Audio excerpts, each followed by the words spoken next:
Victoria Díaz. Gracias por estar aquí en este segundo conversatorio del DIP, es Retos en Materia de Resguardo de la Memoria Histórica de la Capital. Gracias a nuestros invitados, me honra mucho estar acompañada de Mariana Moranchev Moterra, magistrada del Tribunal de Justicia Administrativa de la Ciudad de México, por Esteban Landa Rodríguez, secretario de la Asociación Mexicana de Archivonomía, por Rocío Romero Hernández, área normativa de archivos de gobierno de la Ciudad de México, y por Froilán Enciso Higuera, secretario ejecutivo del Programa de Derechos Humanos de la Ciudad de México. Muchas gracias y bienvenidos.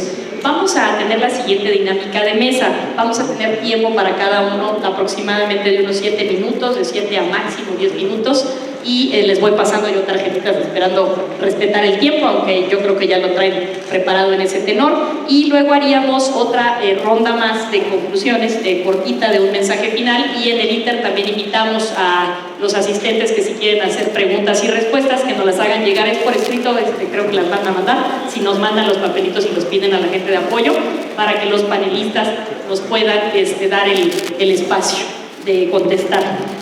Como una primer saque, digamos, o antecedente, vamos a hablar aquí, ya se habló en la primera mesa, de los retos que tiene la ley. La ley se está construyendo en la Ciudad de México con la armonización de la ley general, pero en esta ocasión hay un especial énfasis en esta mesa en la memoria histórica. Sin esta posibilidad de tener archivos no tenemos acceso a la información, tampoco hay manera de que se rindan cuentas, y platicábamos en otra mesa que pudimos tener ocasión de participar en la UAM, que nosotros si no tuviéramos memoria, ¿qué haríamos? Que se despertaran ustedes un día y no se acordaran quiénes son. Entonces imagínense qué pasaría, ¿no? No sabríamos nuestra identidad, no sabríamos nada de nuestro pasado, ni siquiera hacia dónde vamos, que de repente nuestro archivo, ¿no?, personal que estuviera en alguna parte no amaneciera y de repente no hubiera nada de Froilán en este punto, diría Froilán, bueno, ¿y de dónde vengo y a dónde voy? Entonces, un poco esta mesa va en ese sentido, y para poder escuchar las aportaciones de nuestros panelistas quiero iniciar con la magistrada Mariana. Muchas gracias, Mariana, por estar aquí. Ella es magistrada de la sección especializada en materia de responsabilidad de los servidores públicos de la Sala Superior del Tribunal de Justicia Administrativa de la Ciudad de México. Es doctora en Derecho por la Facultad de Derecho de la Universidad Complutense de Madrid, maestra en Docencia Jurídica por la Universidad La Salle, licenciada en Derecho por la UNAM y licenciada en Antropología Social y Cultural por la Universidad Complutense de Madrid. Ella nos va a hablar, y la pregunta que le haría yo a ella, que nos pudiera empezar a dar la introducción, las bases de por qué la importancia de los archivos, Mariana, y esto qué tendría que ver con el derecho a la verdad, por ahí si nos ayuda a construir. Muchas gracias. Bueno, buenas tardes a todos, y agradezco la invitación del Congreso de la Ciudad de México, de ENIMCO, la Senada y su presidente, y al Archivo General de la Nación, en donde hasta hace muy pocos años venía a trabajar aquí como una investigadora cualquiera. Sí, efectivamente, la ley que se presenta y en la ley general y en la ley federal se habla de 3 tipos de archivos: el archivo de trámite, el archivo de concentración y el archivo histórico. Yo me referiré en específico al archivo histórico, que me parece que tiene un lugar relevante. En la mesa anterior, sobre todo, el comisionado presidente hacía alusión, y también el director del Archivo General de la Nación, a la necesidad también del archivo de trámite y cómo consolidarlo, y cómo consolidar el archivo de concentración. Distinto es el archivo histórico porque además, muy probablemente ustedes sí que tienen un apego más a los papeles viejos, ¿no?, y al contenido de historias. Y eso hace que recuperemos nuestra memoria. Precisamente la pérdida de memoria pues, nos convierte en esquizofrénicos y no sabemos a dónde ir. Así que es importantísimo esto de los archivos, y especialmente el archivo histórico. Bueno, una parte es que el patrimonio cultural de México, y específicamente el de esta ciudad, se encuentra custodiado en diferentes archivos. No solo los archivos que pertenecen a la Ciudad de México. Este archivo, el Archivo General de la Nación, también cuenta con una colección vastísima de documentación solo referida a la época del virreinato, al Ayuntamiento de la Ciudad de México y todo lo que era el Distrito Federal. ¿Qué tienen los archivos? Bueno, los archivos contienen la memoria de nuestra historia, expedientes, libros, diarios y otros documentos singulares que conforman colecciones archivísticas y bibliográficas únicas. las cuales están custodiadas en instituciones públicas y privadas. Como señala Arlette Farga en su libro La atracción del archivo, el archivo es una desgarradura en el tejido de los días, el bosquejo realizado de un acontecimiento inesperado. Todo él está enfocado sobre algunos instantes de la vida de personajes ordinarios, pocas veces visitados por la historia, excepto si un día le da a alguien por consultar lo que más tarde se denominará historia. En este sentido, el archivo no escribe las páginas de la historia, describe con palabras lo de todos los días. No pensemos que están las historias hechas, las historias están por hacerse siempre en estos documentos. Y estos documentos contienen la vida del día a día de las personas. Básicamente en los archivos históricos se encuentra documentación pública o desde la perspectiva pública, es decir, archivos judiciales, archivos administrativos, archivos notariales, por lo menos lo que es de finales del siglo XIX hacia atrás. Sí se encuentran algunos archivos privados que ya forman parte de los acervos de los archivos públicos, en donde está la historia de una sola persona o de una institución, pero lo normal es que siempre vamos a encontrar, y en específico, documentación jurídica. Pero eso no hace que las demás profesiones no se puedan acercar a hacer su propia historia de vida y de hacer una reelaboración de lo que en algún momento, por ejemplo, nos enseñaban en primaria y que cuando entramos aquí, pues nos encontramos con una historia de México completamente distinta porque está dada en documentos originales escritos por los actores del momento. Sin embargo, consideramos que este legado es aún poco conocido por el público en general, posiblemente porque su condición de patrimonial es relativamente nueva, pues data del siglo pasado. La difusión del patrimonio archivístico puede ser entendida como una acción democratizadora de la cultura, capaz de acercar estos fondos culturales a la mayoría de las personas y hacerlos accesibles y disfrutables para todos, cumpliendo con ello el contenido del artículo 6 de la Constitución, de este también derecho a la información. Desde la óptica de la archivonomía, biblioteconomía, también habría algunas preguntas que detono y que serían importantes para esta nueva ley. Entre ellas está, ¿la difusión del patrimonio archivístico es una tarea fácil? Seguramente que no. ¿Qué finalidad tiene esta difusión? ¿Cuáles son sus medios e instrumentos? ¿La difusión y la preservación están reñidas? Internet y las redes sociales ofrecen muchas oportunidades para la difusión, pero ¿es visible el patrimonio en línea? ¿Es accesible? ¿En las redes sociales es suficiente con estar ahí? ¿Puede hablarse de un patrimonio 4.0? Es decir, ya digital. Más allá de los conceptos teóricos y academicistas, es necesario que esta ley de archivos de la Ciudad de México sea capaz de responder a varias de estas cuestiones, contribuir al descubrimiento de claves y estrategias que puedan hacer más democráticos los bienes patrimoniales custodiados en los archivos. Es importante considerar la perspectiva de las omnipresentes tecnologías de la información. Aunque se dijo de que no son más que una herramienta, pues son una herramienta fundamental para los archivos.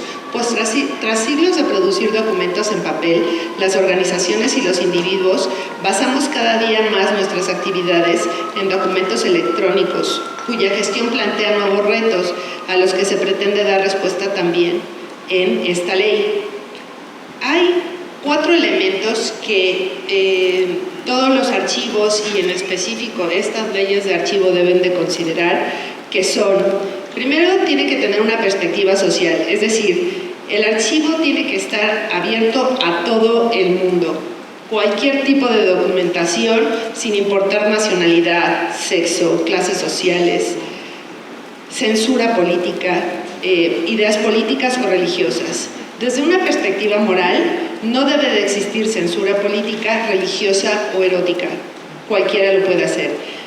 A partir de una perspectiva técnica, deben de existir instrumentos de descripción de los documentos, pero estos descriptores deben de ser sencillos, Desde que existen los archivos en la Edad Media, en la Edad Moderna y actualmente, hay descriptores, pero muchas de las ocasiones esos descriptores son solo para especialistas.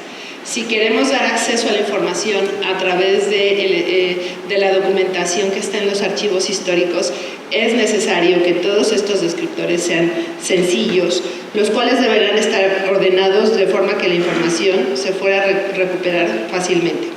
Y también debe de ser físicamente fácil el acceso a los archivos. Recuerden que hay archivos que están perdidos de la mano de Dios, nadie sabe dónde están en lugares oscuros y en donde no es fácil el acceso. Bueno, ese es uno de los elementos que también se debe de considerar a la hora de establecer la consulta del archivo. Probablemente el archivo puede estar en un edificio, pero ya la consulta física debía de hacerse en lugares propicios para ello. Además del acceso del derecho a la información, en los archivos puede ser considerado como un derecho habilitante el derecho a la información, y esto es que se pueden desprender otros derechos. Hablaré específicamente y muy rápidamente para no colgarme del tiempo de dos derechos que me parecen fundamentales en el caso de los archivos históricos. Uno de ellos es el derecho a la verdad y el derecho a la memoria histórica. Ambos derechos, que están considerados de manera singular en la Constitución de la Ciudad de México, nos significan dos cosas en principio distintas, aunque complementarias.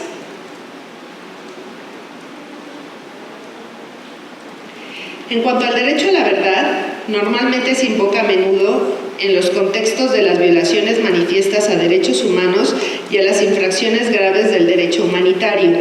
Normalmente las víctimas o sus familiares, sus ejecuciones forzadas, desapariciones forzadas, secuestros, torturas, exigen saber qué sucedió.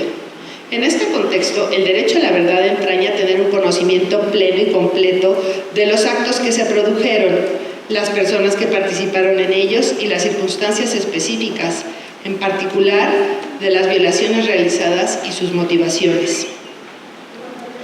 Más recientemente, este derecho a la verdad, que desde 1949 está considerado dentro de los documentos de Naciones Unidas y que también ya quedó incluido en el artículo 5 y en el 18 de nuestra Constitución de la Ciudad de México, este derecho a la verdad ha sido reconocido en otros instrumentos. Se ha hecho referencia en relación con la lucha contra la impunidad, los derechos de los desplazados internos, a conocer la suerte de sus familiares y en el contexto de los recursos y la reparación por violaciones graves de los derechos humanos. Las instituciones nacionales de derechos humanos pueden resultar de gran ayuda para garantizar el disfrute del derecho a la verdad, pero los archivos tienen mucho que ver en ello, para que las víctimas, sus familiares y la sociedad puedan saber qué pasó. Mediante sus investigaciones de esclarecimiento de los hechos y la elaboración de informes públicos en relación con casos particulares y en general con prácticas que han vulnerado los derechos humanos, estas instituciones contribuyen a que salga a la luz la verdad. El acceso a la información y en particular a los archivos oficiales es fundamental para el ejercicio de este derecho a la verdad. Un caso muy común pues es lo que pasó con el movimiento del 68 y todos los registros que se encuentran no solo en el Archivo Histórico de la Ciudad de México, sino precisamente en este Archivo General de la Nación. No solo todos aquellos documentos que el INAI solicitó que se publicaran, sino que hay una serie completa de documentación que probablemente nos daría luz y a muchos de los familiares de lo que realmente sucedió y de las violaciones a derechos humanos que existieron. Rápidamente me voy a referir al otro derecho, que es el derecho a la memoria histórica. Los archivos contienen documentos que describen las formas de la herencia social, entendidas como un cúmulo de experiencias populares, de saberes y de formas de hacer representadas en la cultura archivística. Implica dar relevancia a la memoria histórica como forma de representación cultural y fuente de investigación y registro. La memoria histórica se vuelve sostén y manifestación de relaciones sociales y memorias colectivas, fragmentos de un pasado lejano. En los últimos 40 años la investigación histórica ha llevado a cabo una rigurosa labor para esclarecer y resolver las cuestiones más relevantes. Los resultados de estos estudios, así como los documentos correspondientes en archivos y bibliotecas, están al alcance de todos y arrojan la nueva luz requerida sobre este pasado. Ahora bien, lo que ocurre es que en esta parcela de nuestra historia, como recientemente apuntaba Julián Casanova, ha dejado de ser un territorio exclusivo de los historiadores. Hoy en día, miles de ciudadanos demandan una revisión desde la perspectiva política de la legalidad democrática, exigiendo la reparación, al menos moral, de las víctimas y la reafirmación de su dignidad.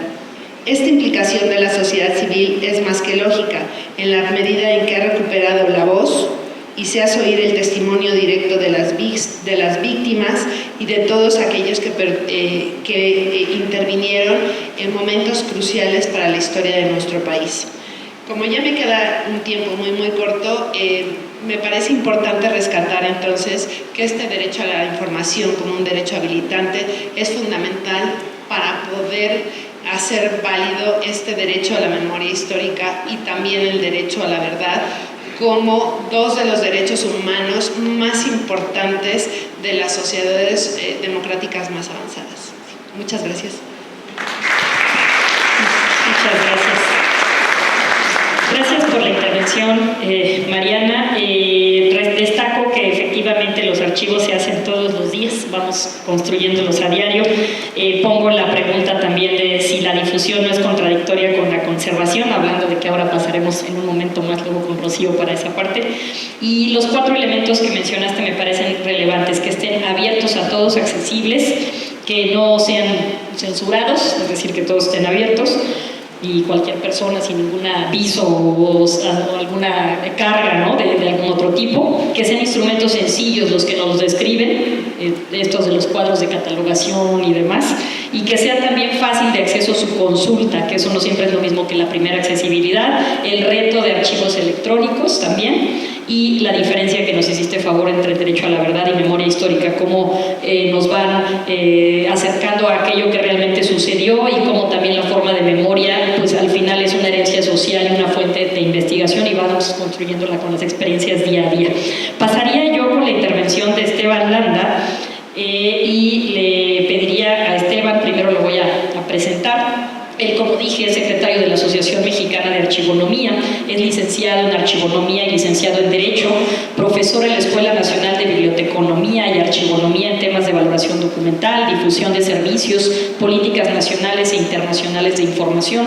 Ha brindado cursos, diplomados, capacitaciones y talleres en materia de organización y normativa archivística para la Suprema Corte de Justicia de la Nación y el Sistema para el Desarrollo Integral de la Familia.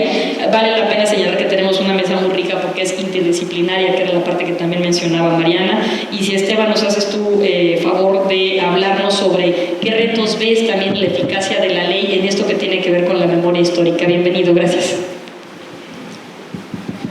Bueno, antes que nada, buenas tardes a todos, a todas.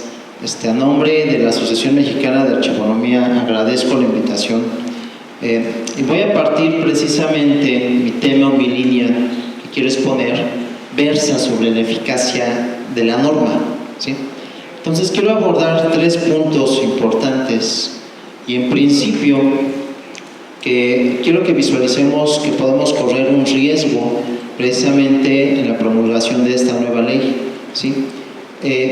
Pero para ello también voy a exponer qué elementos vamos a tener para poder combatir esos riesgos.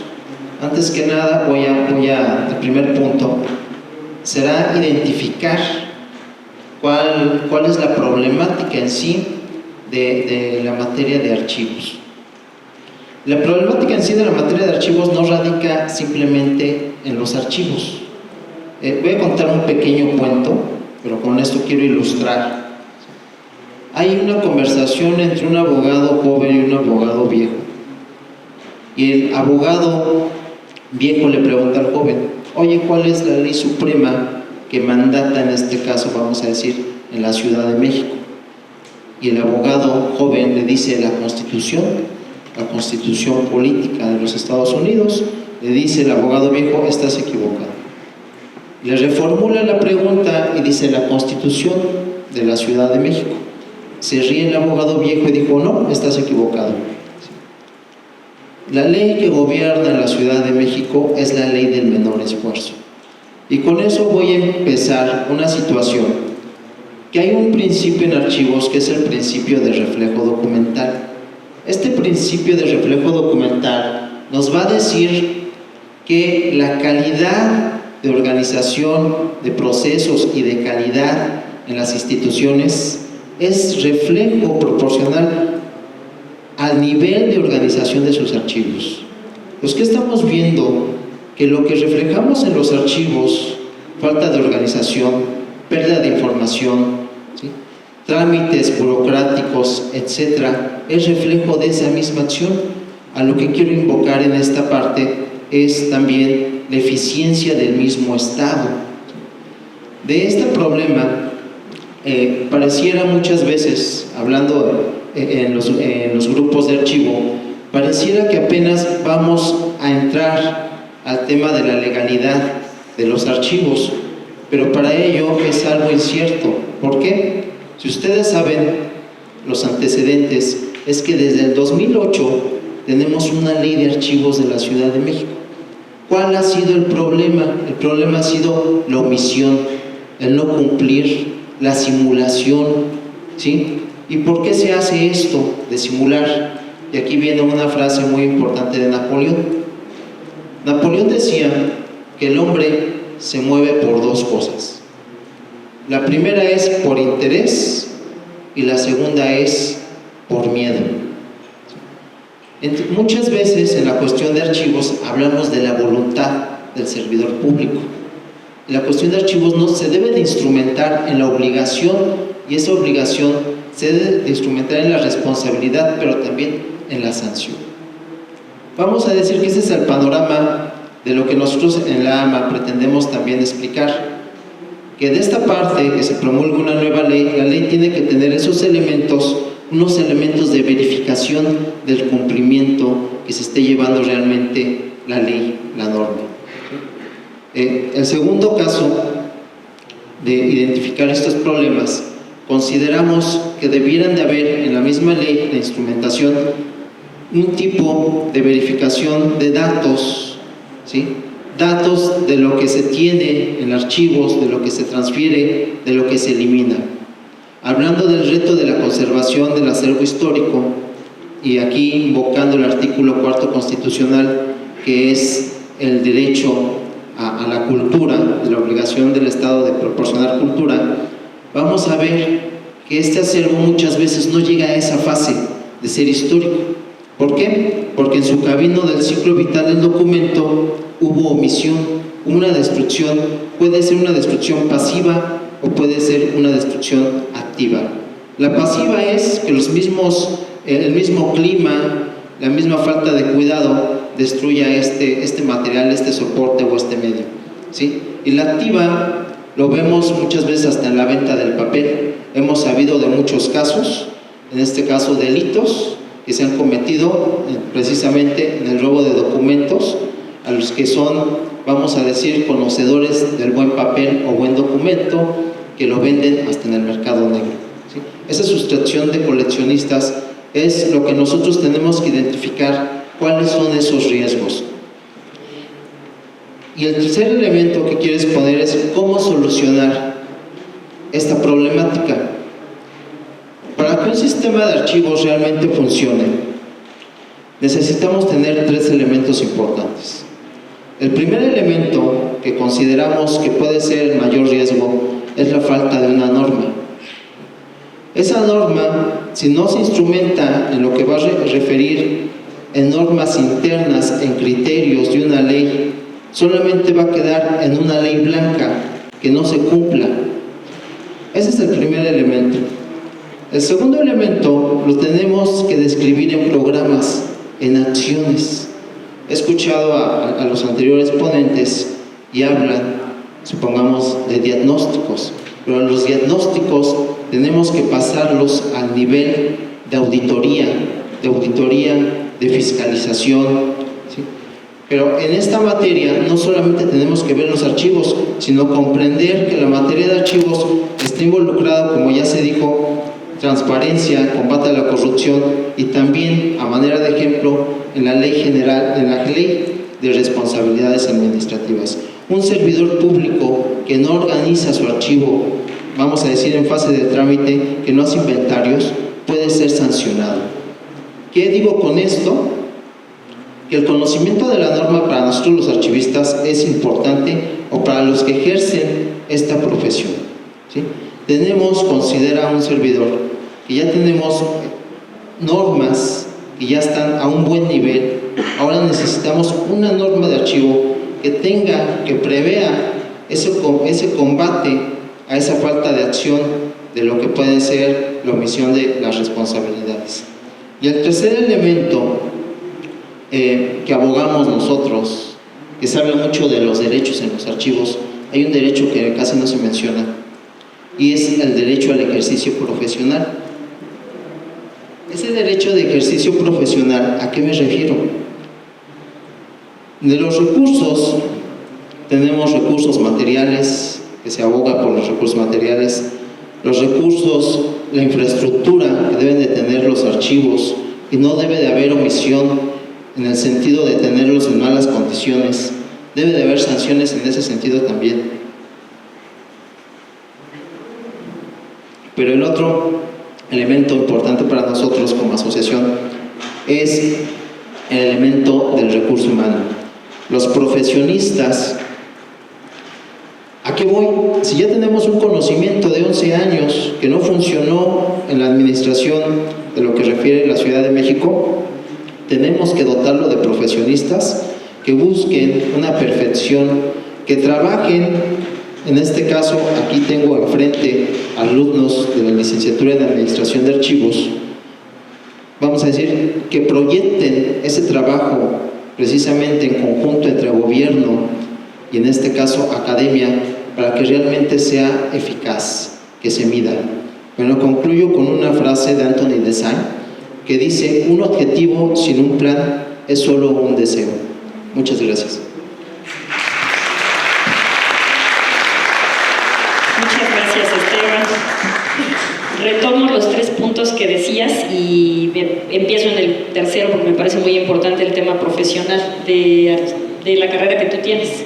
Muchas veces, y los felicito a los que están también en esa carrera que es ahora lo de archivos, lo de hoy, no la vean como esta parte de archivos aparentemente pareciera como muerta, decíamos, pero el archivo está más vivo, así decía, bueno, dice Don Mejí, que no está presente, ¿no? Es el más vivo, y en esa multidisciplinariedad ahí son clave, no es nada más las cajas, sino toda la digitalización, la infraestructura, lo que mencionas, las acciones, y bueno, tendremos un instrumento normativo, pero el tema es cómo lo implementamos, ¿no? Esa sería la parte importante. El tema también de las verificaciones de datos, lo que se transfiere, me pareció también relevante que lo mencionaras.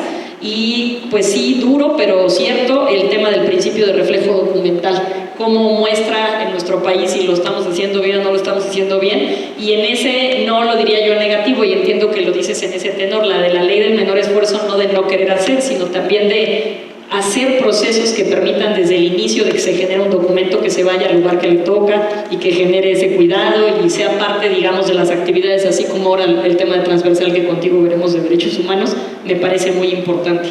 Pasaríamos ahora sí con la intervención de Rocío, que te dejan muchos puntos en el aire, Rocío, para exponer. Ella es licenciada en Historia y especialista en temas de archivos, es subdirectora actualmente de Administración y Control Documental en la Dirección General de Recursos Materiales y Servicios Generales de la Secretaría de Administración y Finanzas del Gobierno de la Ciudad, área normativa de los archivos de trámite y de concentración de la Administración Pública de la Ciudad de México. Si nos hablas, Rocío, por favor, de la parte de resguardo y un poco ligado al tema que estamos en esta mesa. Muchas gracias.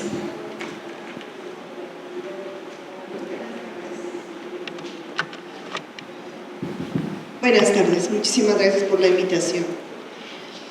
Bueno, como anteriormente en otro conversatorio se mencionaba, y ahorita también Esteban estaba aludiendo a los retos que nos impone esta nueva ley, o en este caso la armonización a una ley general.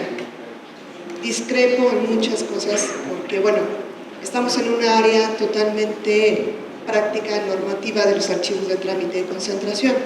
Si bien es cierto que a partir de la ley de 2008 se hicieron, en este caso, nunca hubo un reglamento, pero sí hubo una circular para la administración pública. Estamos hablando que en este caso no es aplicable para los poderes, ni siquiera legislativo y tampoco judicial, y los autónomos tampoco entrarían. Pero para la administración pública, que el día de hoy somos 100, son dependencias, alcaldías, entidades y órganos desconcentrados, pues sí hemos tratado y hemos avanzado muchísimo. Ahorita tenemos un diagnóstico que nos refleja el 90% de dependencias que tienen cuadro y catálogo, sí, que están vigentes, aunque ahorita se están actualizando porque bueno, vamos a, en este caso, alinearnos a lo que menciona el Archivo General de la Nación, ¿sí? Tenemos también archivos de trámite, archivos de concentración, ¿sí?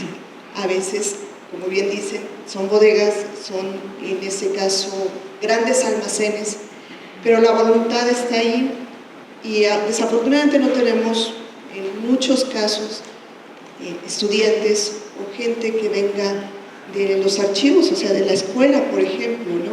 Pero tenemos un gran número de servidores públicos, a veces nosotros, muchos no somos de carrera, ¿sí? Pero sí tenemos mucha gente que a ella es la que le falta tener este reconocimiento, ¿sí? Tenemos gente de más de 30, 40 años en los archivos.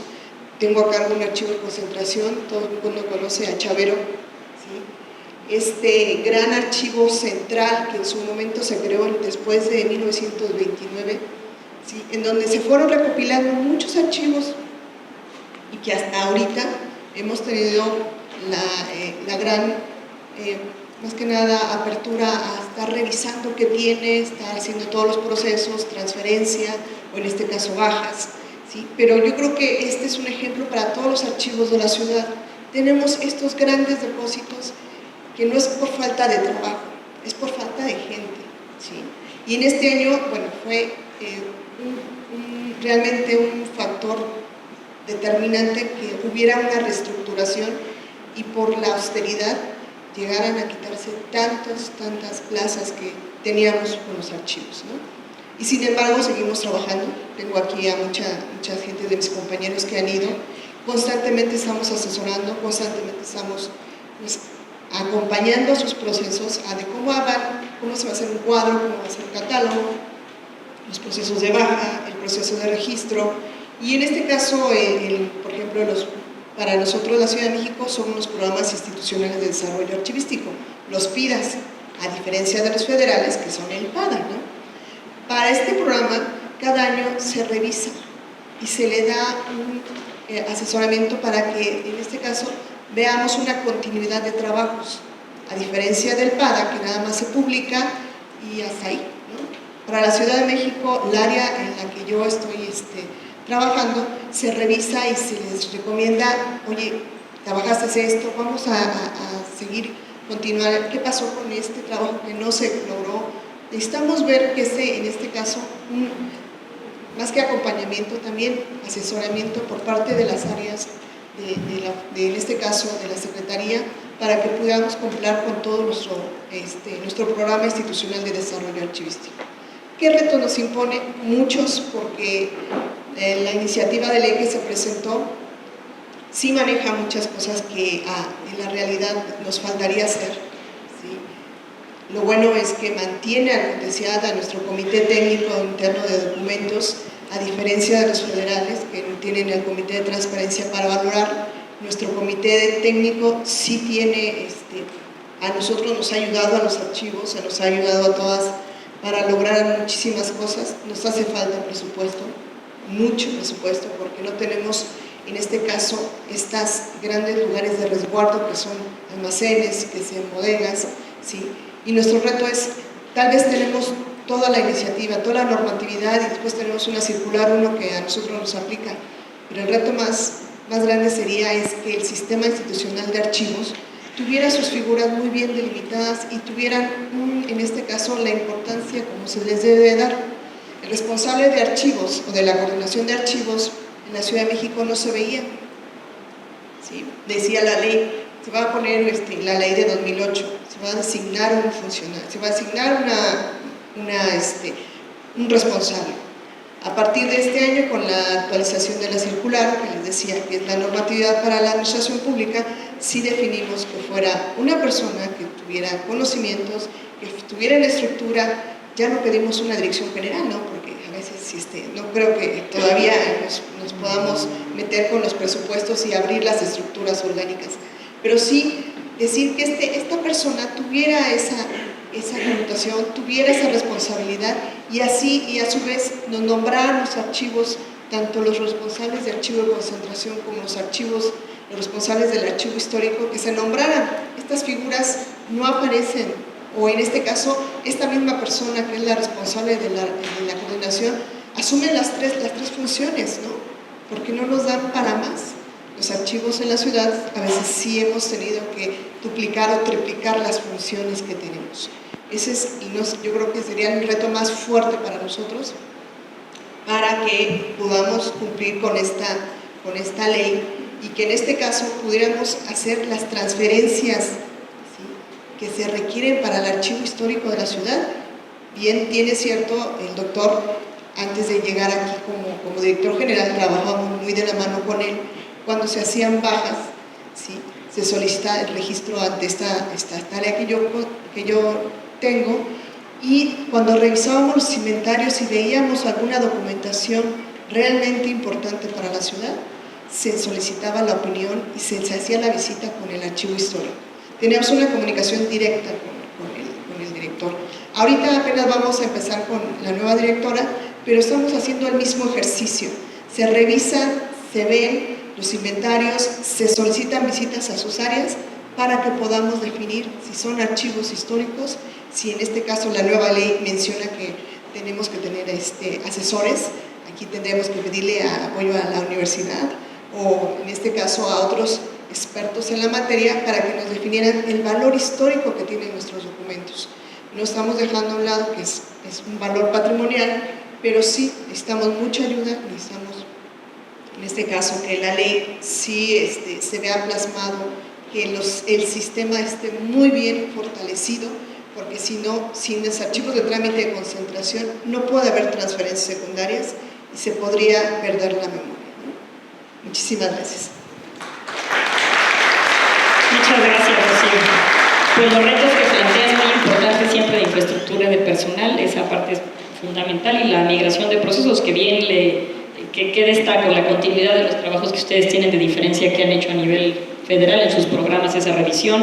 Efectivamente, la peculiaridad que tiene la propuesta de ley del COTESIAT, que sí, eso también es una ventaja que maneja, la importancia de definir claramente el funcionamiento del sistema institucional de archivos, y sobre todo yo creo que sí va a haber que en estos pasos que platicaba también, aquí en la mesa, pues se ha ido avanzando de a poquito, ¿no? Y obviamente sí teniendo en cuenta que se requiere más infraestructura, que se requiere recursos, y creo que ahora es un momento importante para que los archivos tomen más vuelo por la ley general. Si nos ayudas, querido Froilán, te presento secretario ejecutivo del titular del Programa de Derechos Humanos. Él es doctor en Historia de la Universidad Estatal de Nueva York, Stony Brook, y licenciado en Relaciones Internacionales por el Colegio de México. Ha sido profesor, investigador en instituciones académicas.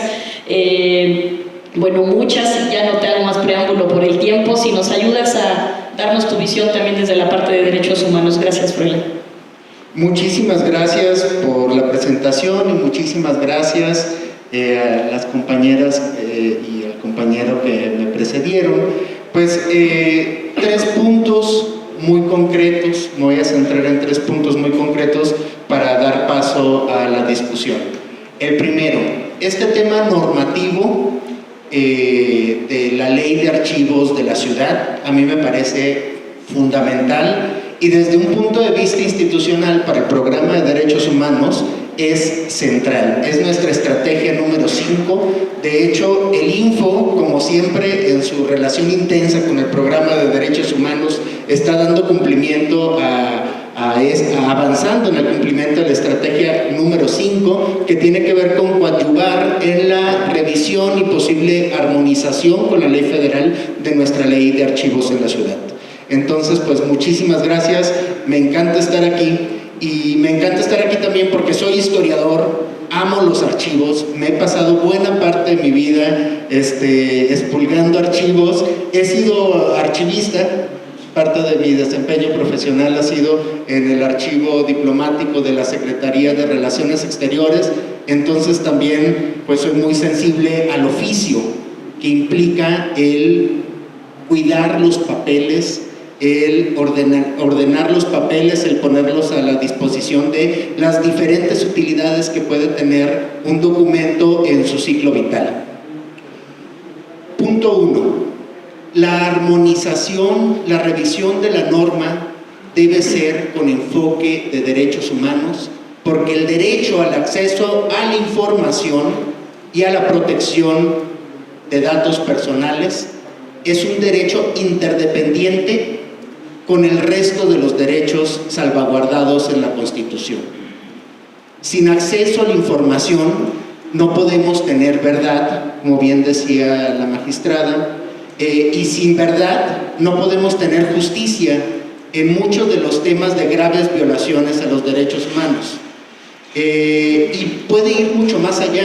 Sin acceso a la información, una comunidad que está luchando por definir bien la propiedad de sus tierras no puede llevar a los tribunales agrarios las pruebas que necesita para definir los términos de los juicios agrarios, y así nos podemos ir derecho por derecho y darnos cuenta que el derecho a la información, el tener buenos archivos desde el trámite hasta el archivo histórico, salvaguarda los derechos de todas y todos los que habitamos y transitamos la ciudad. Entonces ese sería como mi primer punto.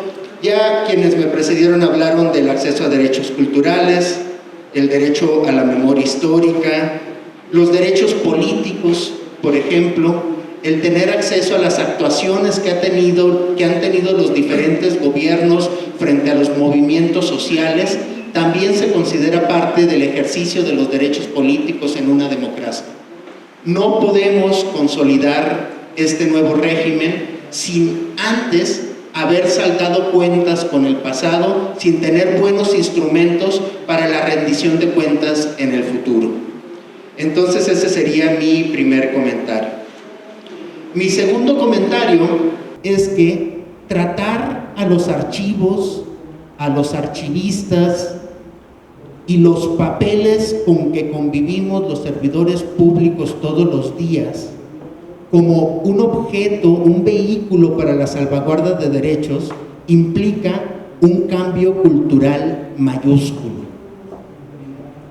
Yo antes no tenía experiencia en la administración pública, acabo de llegar en febrero al servicio público, y quienes somos historiadores o quienes vienen de la EMBA, quienes tienen el noble oficio de salvaguardar, cuidar, preservar los documentos, pues tenemos ya esa referencia y esa reverencia hacia los registros de las acciones gubernamentales. Pero no todos los servidores públicos lo entendemos así. El explicarle a cada uno de los servidores públicos que el registro de sus actos son el registro que tiene el Estado frente a la sociedad como acto histórico para poder salvaguardar los derechos de los otros, es muy difícil. Los servidores públicos, lo que he observado es que vivimos en la vorágine del día a día, de sacar el pendiente de la bandeja de entrada, de resolverle a la persona de enfrente, a la persona que nos trae una demanda, que nos trae un problema social, que tiene una necesidad con un servicio. Y en esa vorágine por servir, se nos olvida registrar apropiadamente. Y también hay que reconocer que no se nos enseña a registrar apropiadamente.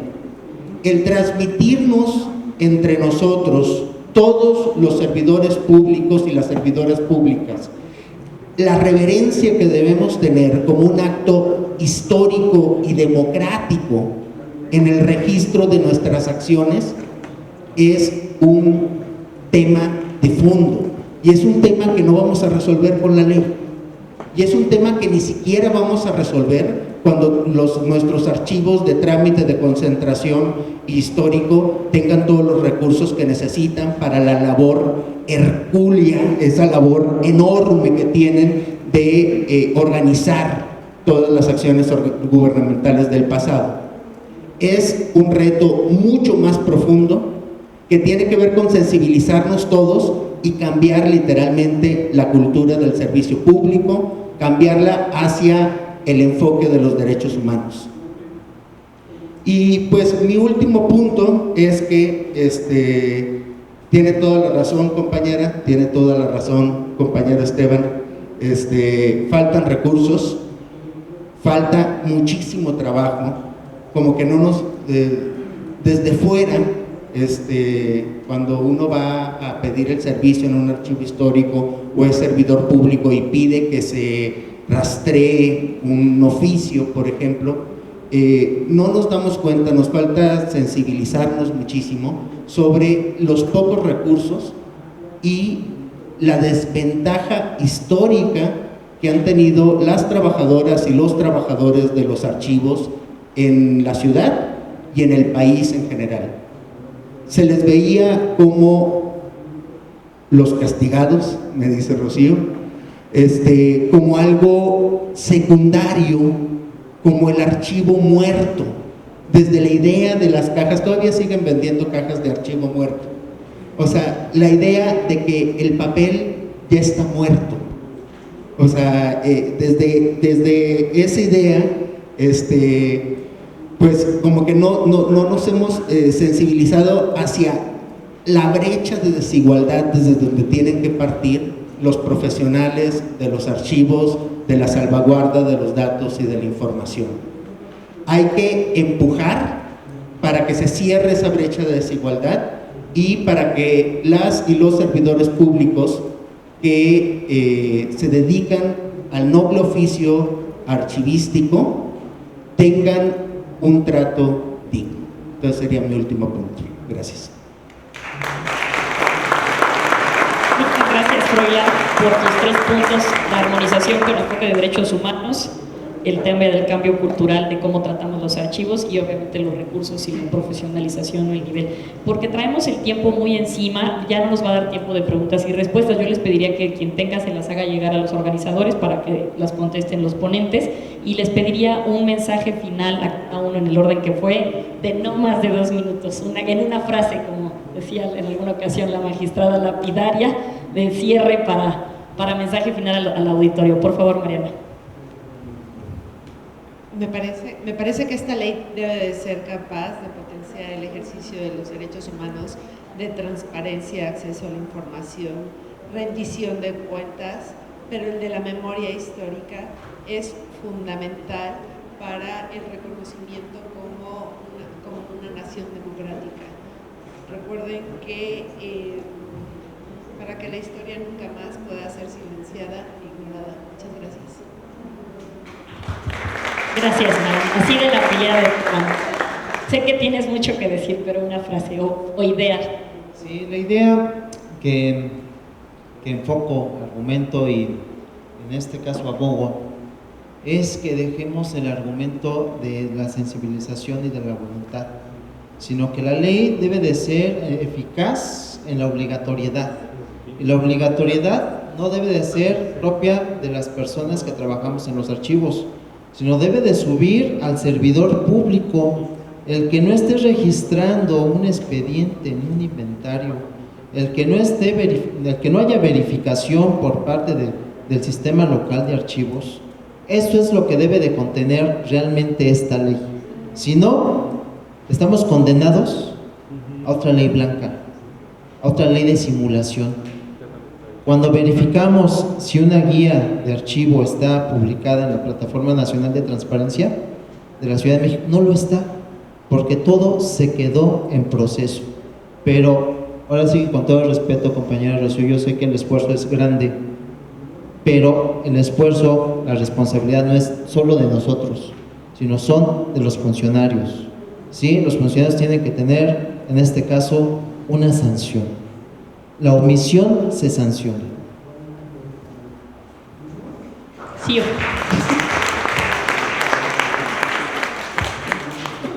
Sí, yo creo que desde la cabeza tenemos que funcionar.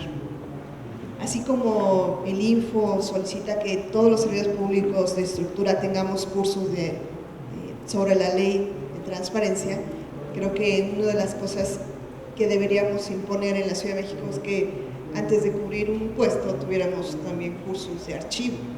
¿Sí?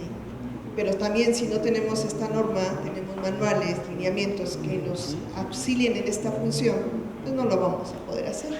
Entonces, tanto el capacitar y yo también creo que sensibilizar a los funcionarios públicos, ¿sí?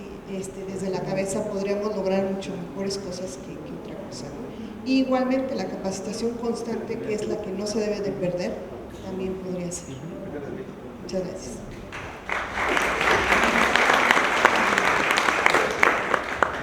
Estoy de acuerdo con Esteban, es una responsabilidad compartida por todos los servidores públicos y tenemos que avanzar progresivamente al cumplimiento de, pues, el ideal democrático de tener instituciones que registren sus acciones, todas sus acciones, que registren todos sus ejercicios de recursos, que registren todos sus inventarios de recursos materiales, humanos, financieros, etcétera. Es una responsabilidad compartida por todas las personas servidoras públicas.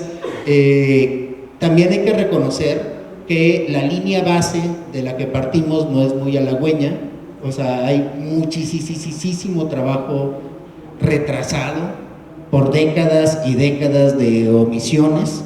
Entonces, que establezcamos una línea base, que nos pongamos indicadores, si quieres, de progresividad en el avance en este tema y vayamos avanzando juntas. Yo creo que esa es la manera de ir avanzando. Muchas gracias. Sí, digamos, para cerrar, es un tema de construcción, creo yo también, Grado. Sí empezó, transparencia era el último eslabón perdido, igual que lo de archivos. Ahora, por eso les digo, creo que hay una parte donde la gente que sabe archivonomía nos va a decir mucho qué hacer como servidores públicos, donde tenemos que ir caminando juntos, más todos los retos. Las leyes son muy ambiciosas, pero pues por alguna parte hay que empezar a construir, y creo una muy positiva es reconociendo dónde estamos, que vamos avanzando, generando que se hagan procesos parte de, porque efectivamente creo que es última parte también la de la sanción, pero hay que meter desde el inicio que se da un documento, que era lo que decía Rocío, como lo proceso, capacitación, civilización, qué bueno que también la gente de archivonomía tome más, digamos, auge y importancia en sus carreras. Y bueno, pues yo agradecerles y pedirles un aplauso a los ponentes para poderles entregar sus diplomas por habernos acompañado. Muchas gracias. Entrego a Mariana Moranchán. Muchas gracias, magistrada. Esteban, muchas gracias también por tus aportaciones. Aquí está. Rocío, gracias también por estar aquí con nosotros. Y Froilán, gracias también igual. Pues un aplauso para ellos y ya vamos a la última mesa. Muchas gracias a todos. Invitamos a los integrantes del Presidium a tomarse la foto oficial.